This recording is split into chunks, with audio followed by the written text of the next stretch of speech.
김학의 전 차관 별장 사건과 관련해 동영상 속의 여성은 자신이 강제적으로 피해를 당했다고 진술을 해왔습니다.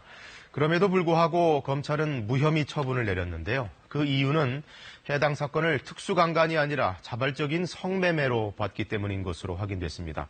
다시 말하면 이 김학의 씨의 성관계 사실 자체는 검찰도 인정을 하고 있었다는 얘기입니다. 보도에 한우리 기자입니다.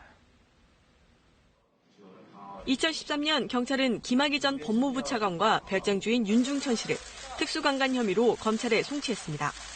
두 사람이 합동해서 피해 여성들을 성폭행했다는 혐의입니다. 피해 여성들이 김 전 차관에게 성폭행을 당했다고 진술한 시기는 2006년부터 2008년 초. 수사가 이뤄진 2013년에는 특수강간 공소시효가 충분히 남아있었습니다. 하지만 이를 넘겨받은 검찰은 피해 여성들이 김 전 차관과 자발적 성관계, 즉 성매매를 했다고 판단했습니다.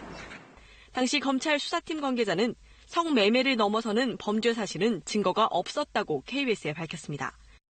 그러면서 5년의 공소시효가 안 지났다면 성매매 혐의를 적용했을 것이라고도 말했습니다. 특수강간이 아닌 성매매를 전제로 수사했던 건데 김 전 차관이 피해 여성들과 성관계를 한 것까지는 검찰도 인정을 한 겁니다. 하지만 다수의 여성들이 경찰에서 폭행과 불법 촬영 때문에 강제로 성관계를 했다고 진술한 것을 검찰은 애초에 신빙성이 없다며 배제했습니다.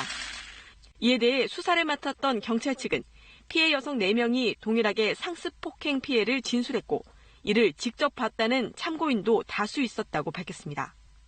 또 김 전 차관이 여성들에게 대가를 제공한 적도 없을 뿐더러 대학원생 등 평범했던 피해 여성들이 강제로 끌려가 노예처럼 살게 된 것이라고 검찰의 판단을 반박했습니다. 한편 경찰은 피해 여성 중 1명에 대한 특수강간 범행은 2023년까지 처벌할 수 있고 조사 결과에 따라선 또 다른 피해 여성에 대한 범행도 인정될 수 있다고 밝혔습니다. KBS 뉴스 한우입니다.